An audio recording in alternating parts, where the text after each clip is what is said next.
Hello guys, welcome back to Vedu और smart learning. तो मैं सूरज कुमार आपका फिर से स्वागत करता हूं वेदू और की दुनिया में। और आज जो मेरी बातें होने वाली है हिंदी व्याकरण के एक छोटे से टॉपिक जिसका नाम है समास। आज समास के बारे में बात करेंगे आपसे। समास में उनके परिभाषा क्या होते हैं, उनके कौन कौन से भेद होते हैं, उनकी बातें कौन कौन से टाइप का, किसे पहचानेंगे, ये कौन समास है, ये कौन समास है, कौन आपका तत्पुरुष है, कौन आपका कर्मधारय है, कौन आपका द्विगु है, कौन आपका द्वंद्व है, कौन आपका बहुव्रीहि है और कौन आपका अव्ययी भाव है। तो ये सारी बातें मैं करने वाला हूं आज की आपकी क्लास में। यूनिक क्लास होने वाली है जिसको भी, क्योंकि देखो समास एक ऐसा टॉपिक है ना हिंदी ग्रामर का जो आपके एग्जाम के लिए काफी ज्यादा महत्वपूर्ण है। ठीक है, तो देखो समास की यदि मैं बात करूं तो सबसे पहले समास के बारे में आप क्या बोलोगे कि जब दो या दो से अधिक पद, जब दो या दो से अधिक पद आपस में मिलते हैं तो वो आपका समास होता है। वही मैं कहने वाला हूं। देखो एग्जांपल से समझना इस चीज को। दो या दो से अधिक, दो या दो से अधिक पदों के मेल को, पदों के मेल को समास कहते हैं।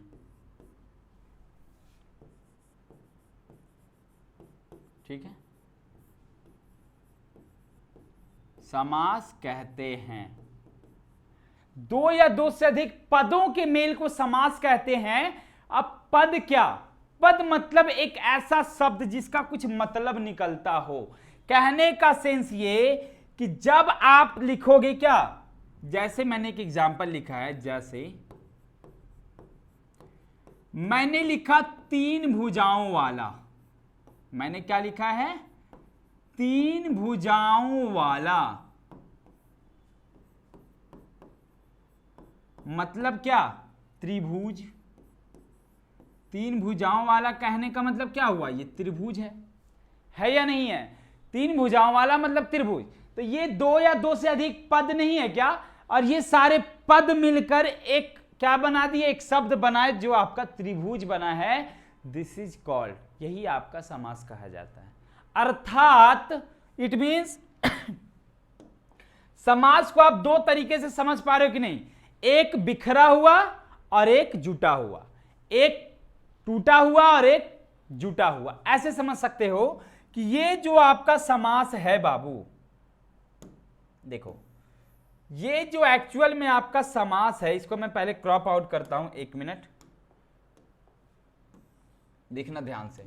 ये जो आपका समास है एक्चुअल में,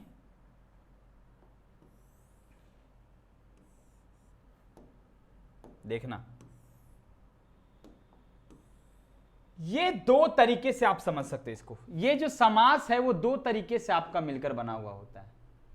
ठीक है, ध्यान से देखना। सबसे पहले आपका होता है इसमें समस्त पद। क्या होता है? समस्त पद।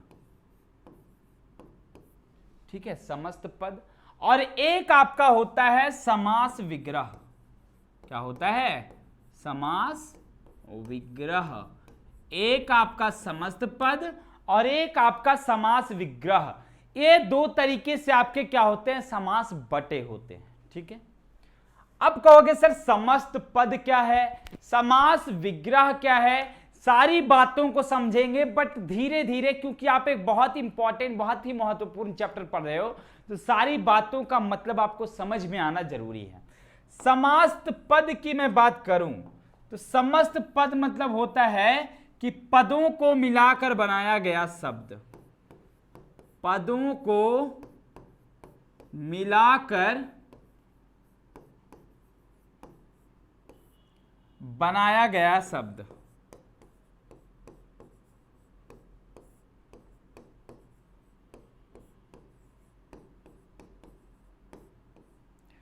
ठीक है, समस्त पद कहलाता है। पदों को मिलाकर बनाया गया शब्द जो होता है आपका क्या होता है? समस्त पद होता है। और पदों को शब्द को विग्रह करके, शब्द को विग्रह करके विभिन्न पदों में तोड़ना, शब्द को विग्रह करके विभिन्न पदों में तोड़ना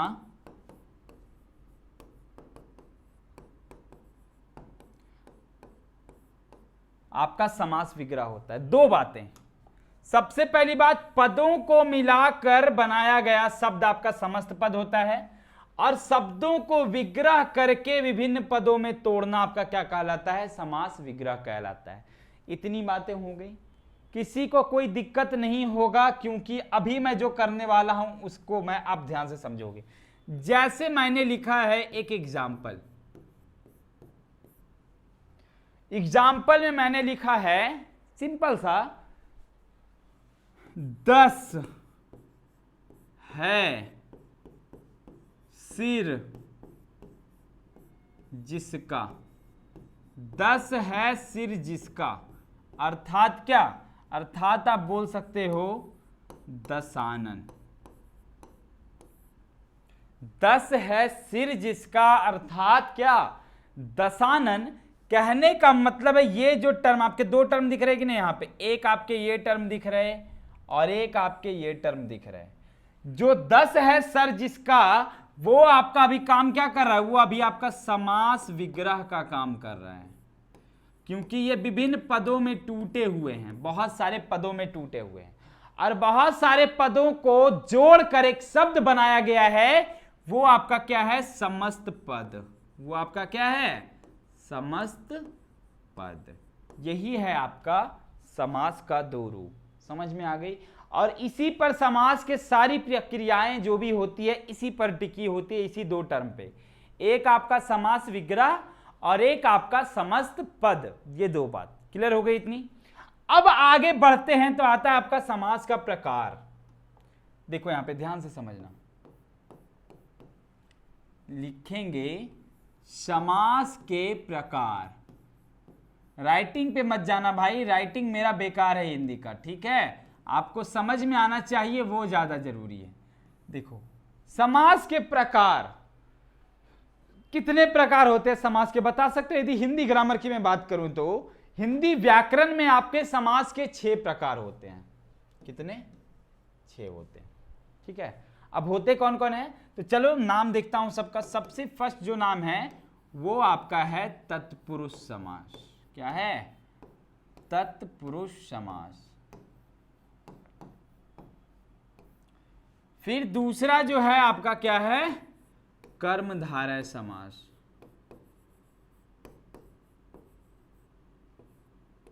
कर्मधारय समास। तीसरा जो है आपका क्या है? द्विगु समास।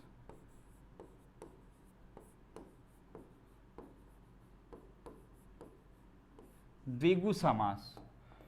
फोर्थ, सबको सीरियल वाइज पढ़ेंगे तब ज्यादा अच्छा से समझ में आएगी बातें, जब मैं इस चीज को सीरियल वाइज पढ़ूंगा। सबसे पहले आपको जानना है किसके बारे में है? तत्पुरुष समास के बारे में।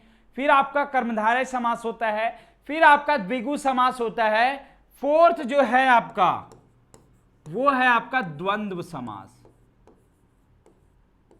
द्वंद्व समास। उच्चारण अच्छे से करना सीखना, सारे का उच्चारण। द्वंद पढ़ता है, कितना लोग द्वंद पढ़ देता है, द्वंद द्वंद द्वंद कुछ भी पढ़ देता है कोई यार, बट इसका एक्चुअल प्रोनाउंसिएशन क्या है? द्वंद्व समास, क्योंकि दा में वा मिला हुआ है, द्वा में वा मिला है। दिग्गु पढ़ता है सब लोग, दिग्गु, लेकिन होता है क्या ये? द्विगु। द्विगु मतलब दो गुण रखने वाला। द्वंद्व मतलब कि दोनों समान हो, दोनों आपका क्या हो? प्रधान हो, मुख्य हो, मेन हो।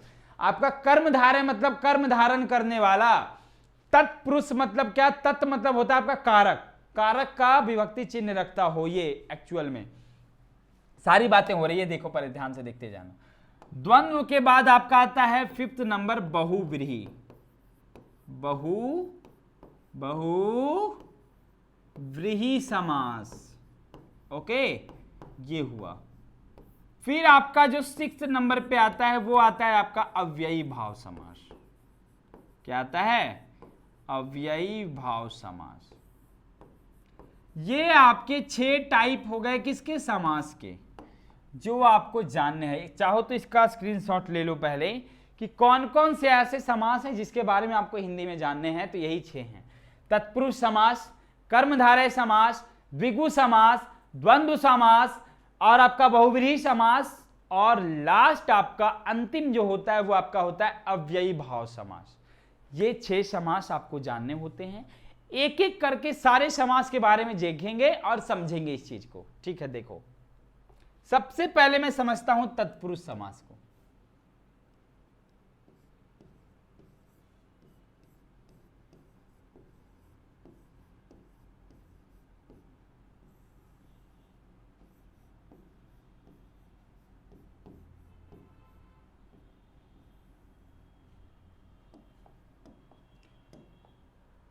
तत्पुरुष समास, देखो क्या है ये तत्पुरुष समास।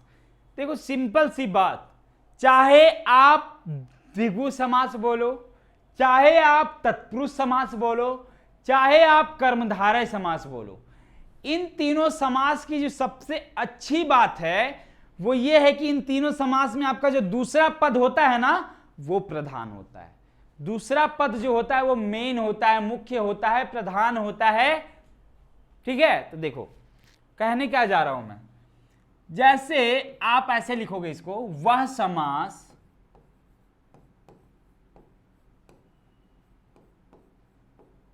जिसका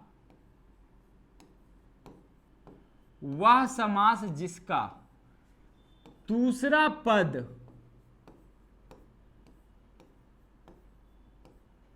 पद क्या होता है? प्रधान होता है। वह समास जिसका दूसरा पद प्रधान होता है तथा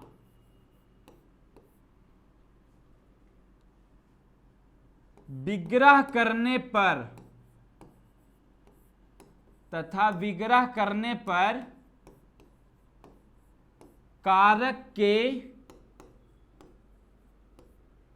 कारक का विभक्ति चिन्ह मिलता है।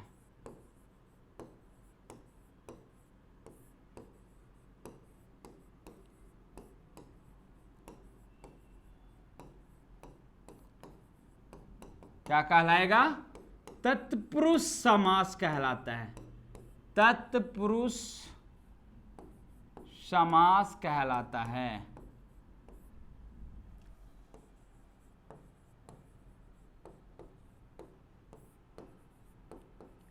ओ भाई क्या लिख दिया आपने सर, कुछ समझ में नहीं आया मुझे। वह समास जिसका दूसरा पद प्रधान होता है तथा विग्रह करने पर कारक का विभक्ति चिन्ह मिलता है, तत्पुरुष समास कहलाएगा। कहने का मतलब क्या? कारक का तो पता है ना, कर्ता ने कर्म को करण से संप्रदान के लिए अपदान से संबंध काके की अधिकरण में पर संबंध है हो टाइप का। ठीक है, संप्रदान में के लिए या को भी होता है, और आपका एक जगह और अपदान में भी से या तुलना में दिया जाता है उसको कि, अब देखो यहां पे बात समझना। इतना समझने के बाद देखो एक एग्जांपल, मैं सिंपल सा एक एग्जांपल लेता हूं जो आपको समझना है कि आखिर में बोलना क्या चाह रहा हूं, तब अब डिफिनेशन आपको मैं अच्छे से रिवील आउट करूंगा। देखो जैसे मैंने लिखा है घुड़सवार,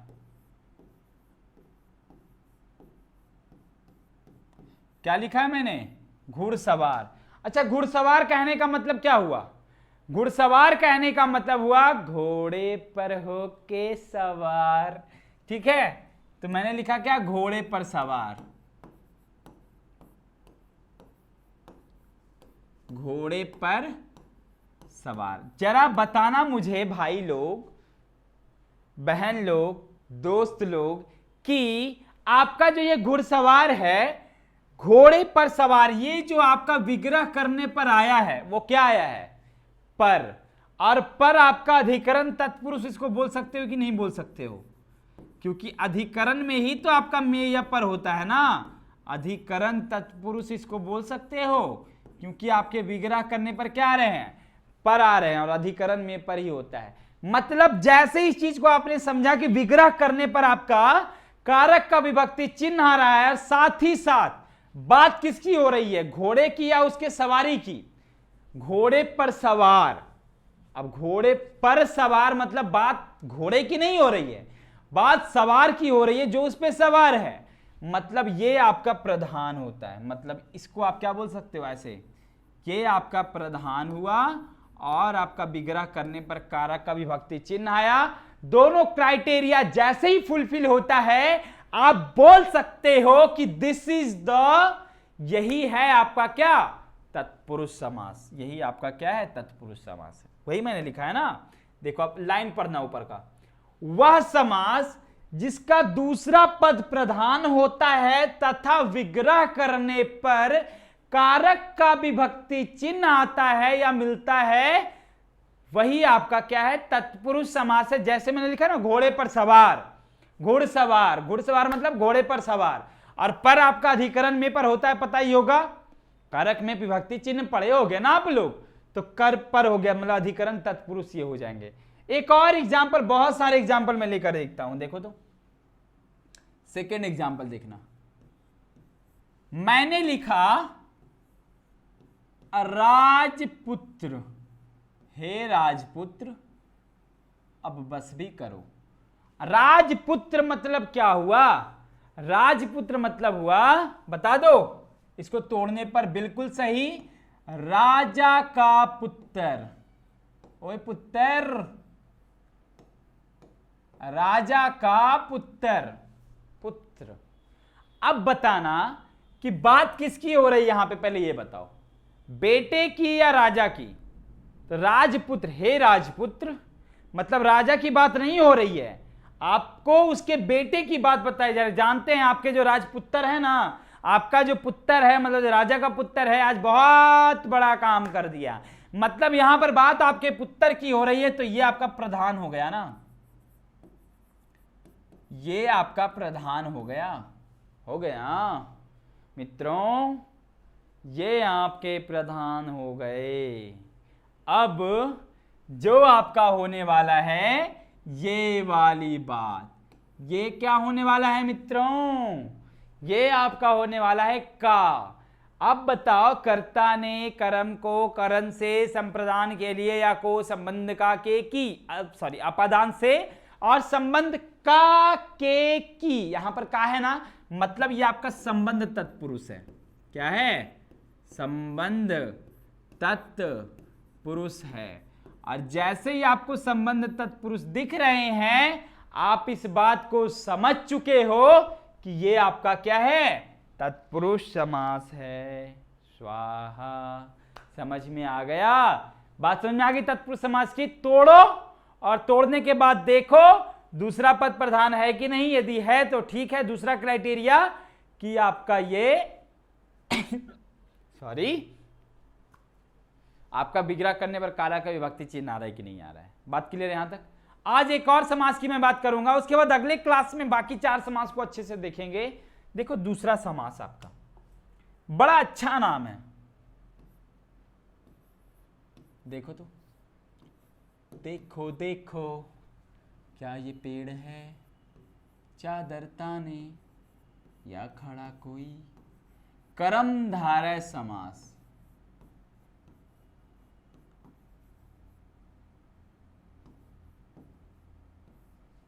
कर्मधारय समास क्या है ये, कर्मधारय समास, कर्म धारण करने वाला। अब देखो समझना, इसमें भी क्या मैंने बोला कि दूसरा पद इसका भी प्रधानी होगा, मतलब वह समास जिसके या जिसका, वह समास जिसका दूसरा पद, वह समास जिसका दूसरा पद क्या होता है, प्रधान होता है।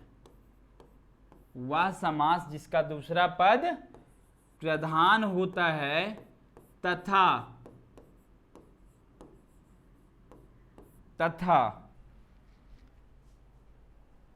अच्छा दूसरा पद प्रधान, यहां पर लिख लो ना, तथा विशेष्य, इसको आप दूसरे पद में संज्ञा भी बोल सकते हो। जो विशेषण की विशेषता बतलाता है, या फिर विशेष से समझो ना, जो विशेषण की विशेषता बताओ तो क्रिया विशेषण, यहां पर समझना विशेष्य, जस्ट लाइक संज्ञा की तरह ही ये क्या होता है, इसका मेल खाता है। तथा प्रथम पद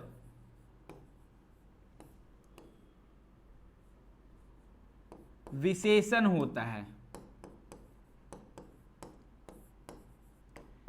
जो आपका दूसरा पद होगा वो तो प्रधान होगा, और साथ साथ प्रधान होने के साथ साथ वो संज्ञा जैसा व्यवहार भी करेगा, नाउन वो दिखेगा।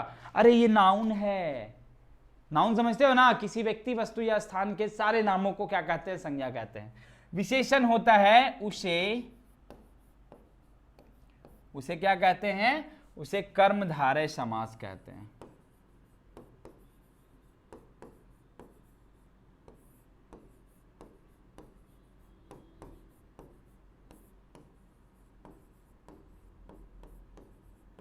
उसे कर्मधारय समास कहते हैं। यहां पर बात को समझना, वह समास जिसका दूसरा पद प्रधान तथा विशेष्य होता है, मतलब संज्ञा होता है।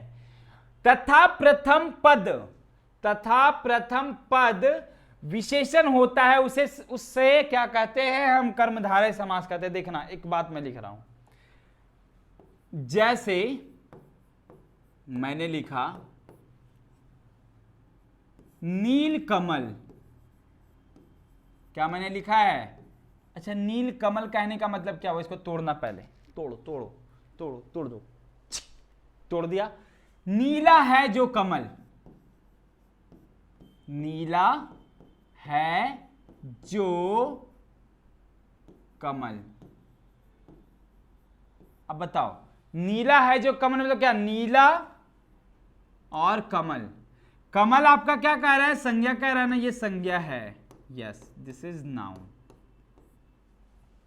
संज्ञा है ये, और ये क्या है आपका, विशेषण है। एक आपका संज्ञा है, एक आपका विशेषण है। दूसरा पद संज्ञा हो, प्रथम पद विशेषण हो, साथ साथ बात किसकी की जा रही है, प्रधान कौन है, प्रधान आपका कमल है। कमल मतलब कौन, संज्ञा वही है ना।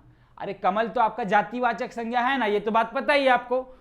बात किसकी की जा रही है, कमल की। नीला है जो कमल, नीला की बात की जा रही है क्या, यहां पर कमल की बात की जा रही है, तो कमल आपके क्या हो गए, संज्ञा हो गए, नीला आपका विशेषण हो गया। मतलब क्या है, नील कमल आपका कर्मधारय समास है।